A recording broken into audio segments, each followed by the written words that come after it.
So hello and welcome once again to my layout new Junction. Now the topic of this video was suggested to me when Susanna Jewicklin got in touch with me from the channel Milton Hull and Districts. Now I've known Susanna a long time and she knows what I'm about to do before I'm about to do it. It's fairly predictable. And she suggested a method she's recently tried by using items from the kitchen to save a bit of money and have a bit of fun messy modelling. Stay tuned and I'll show you some more.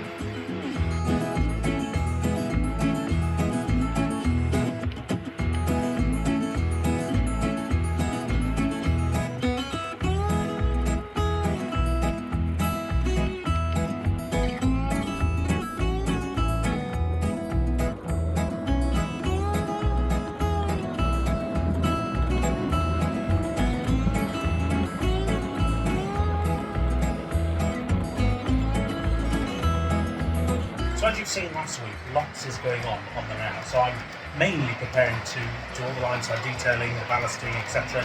The road's being redone just over here, and of course the tunnel mounds are about to come out to be painted properly. So there's quite a bit going on, as well as me pretending to do some work and play trains on the layout.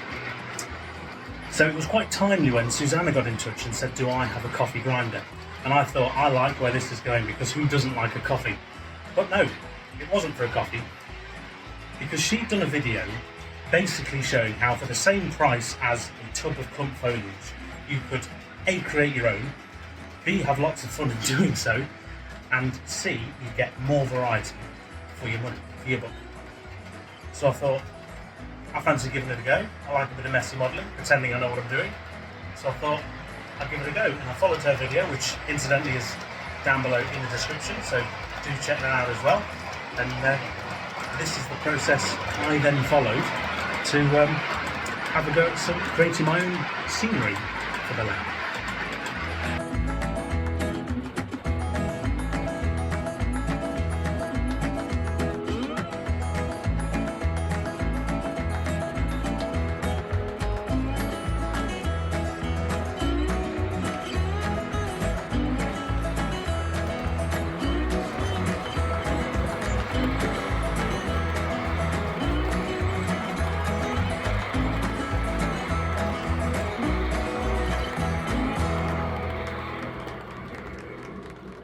So I'm going to quickly run you through the various bits which I have picked up, and now you can probably already guess what I've got. So I've picked up some very cheap and cheerful sponges. Now these can be acquired from, I suppose, the internet, shopping, supermarkets, that kind of thing, pound shops en masse, if you really get taken aback by this. Or if you're brave enough, you can steal one from the kitchen. Next, as you'd imagine, I've got an assortment of acrylic paints. Now I've gone for, I suppose, your traditional green, your brown and olive colours. Now, I prefer a sort of olive coloured green bush to a more stark sort of royal green, as you were, with sort of scenery wise, because you can accent it better, in my opinion. So, moving on, we have the cheapest coffee grinder on Amazon. I think this was $9.99. It's Cabela brand, never heard of them before, but it's the one I was recommended by Susanna, and it's the one which well, will suit this job down to the ground. So let's get straight into it. The first task is to take your sponge and quite literally separate the scouring pad from the sponge itself. And then moving on, we're now going to rip this into sort of that size piece.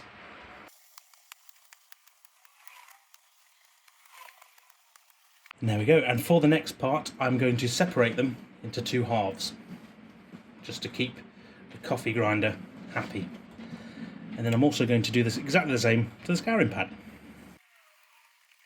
So now, as you can see, we're ready to move on to the next step. Now this is a important step, but a coffee grinder is very similar to a blender.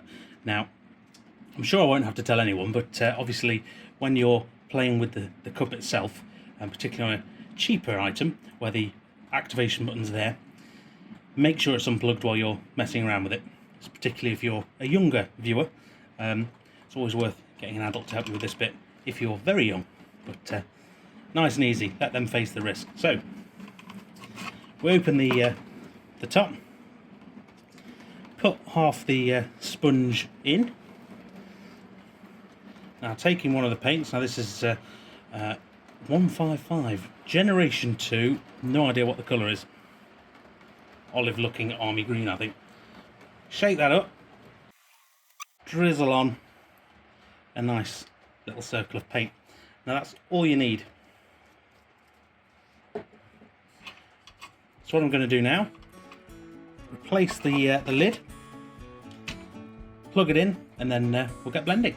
And before your very eyes, this will turn from kitchen sponge into model railway scenery.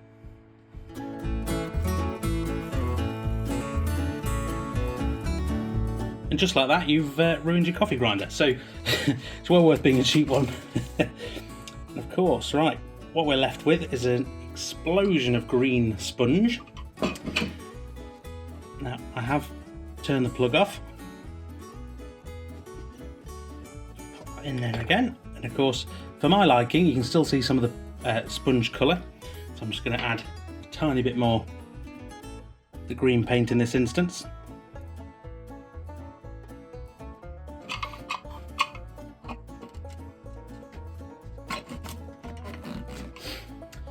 I'm just going to plug it back in, and then off we go again.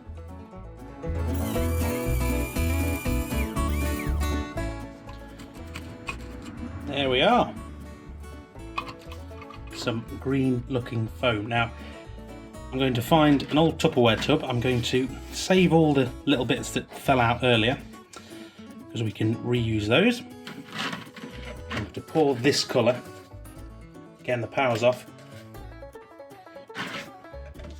into a tub ready to use later on the layout. Now before we continue on, another thing I'm going to do, you see the scouring pad that we ripped up earlier, that's going in next. I'm going to use the same colour paint, again if I can actually squeeze it out.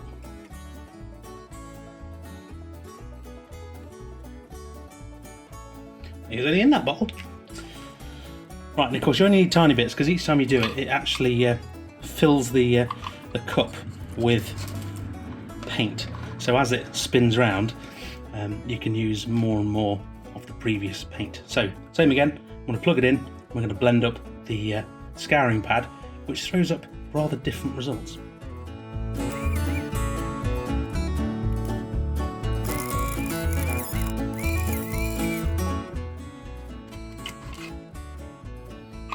We open the lid and miraculously we've now got shredded but green scouring pad, which can be pulled apart and used as underbrush on the layout. And of course what I'll do now is I'll add that, because it's the same colour, to the Tupperware tub I've already done. And of course that there is just half a sponge's worth and its scouring pad. So let's have a little fun. I'm going to change the colour and do the same again with the other half of the sponge.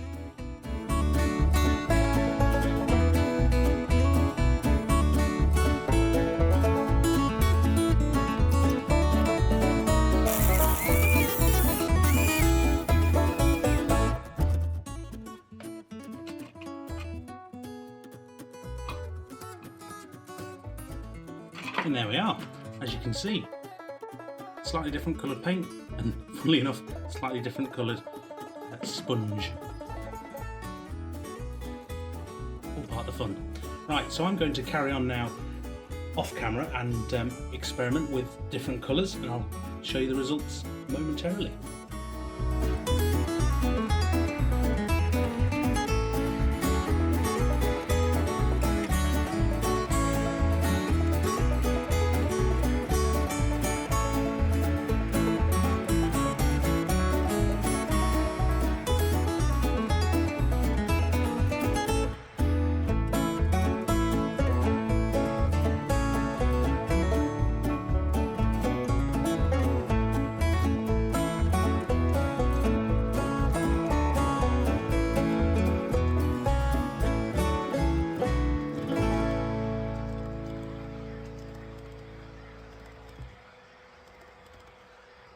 And there we are.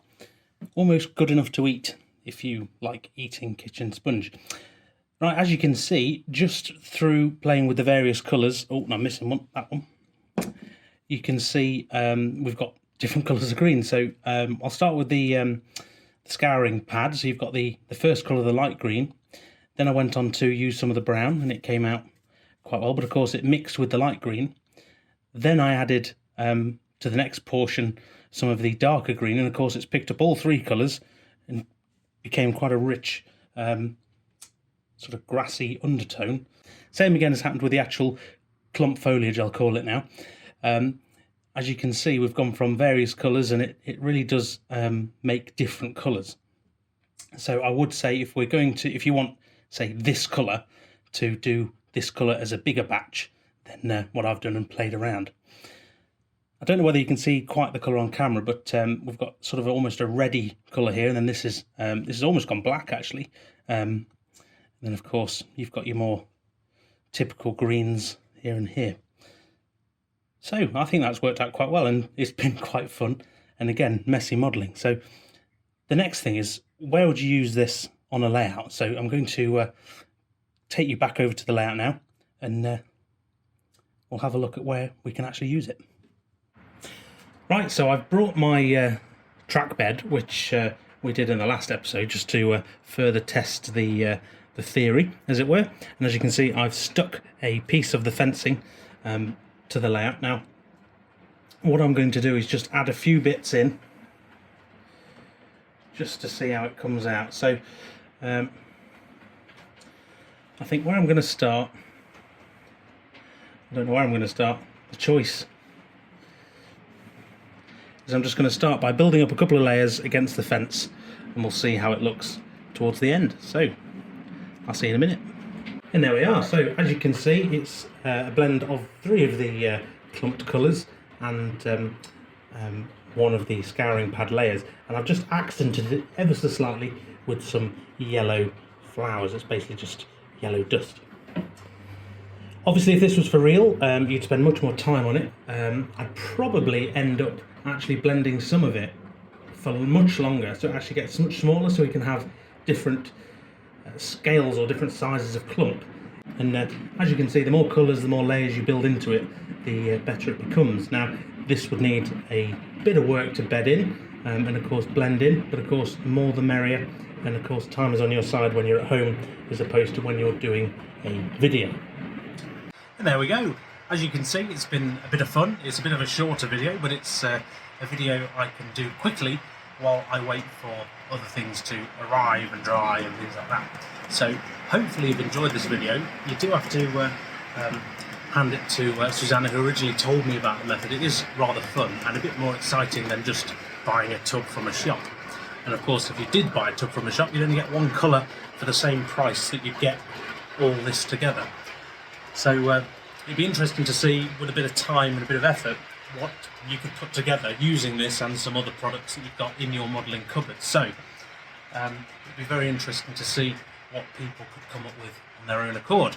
So do let me know down below in the comments, and even email me in a photo if you've made your own scenery at home from random materials from about the house, and let me know, because it'd be very interesting to see. Right. There may be a short hiatus next week, because obviously I am at the Worley Model Railway Show at the NEC, as I did mention last week. I will be on the Acura Scale stand, so do come and say hello if you're passing. It would be great to see you. You can tell me whether you like this or didn't like this at all, and I should just stick to buying products elsewhere. Quick note just to say thank you very much for watching as ever. Do feel free to subscribe, it is absolutely free and very much appreciated. Of course, as ever, thank you very much to the channel patrons. And hopefully I'll see you next time with some more layout progress, because things are moving, and believe it or not, I've had quite the shopping list to get to the next stage, particularly around the track painting and ballasting. So thank you very much for watching as ever. Take care, and I'll see you very soon in the next one. Bye for now.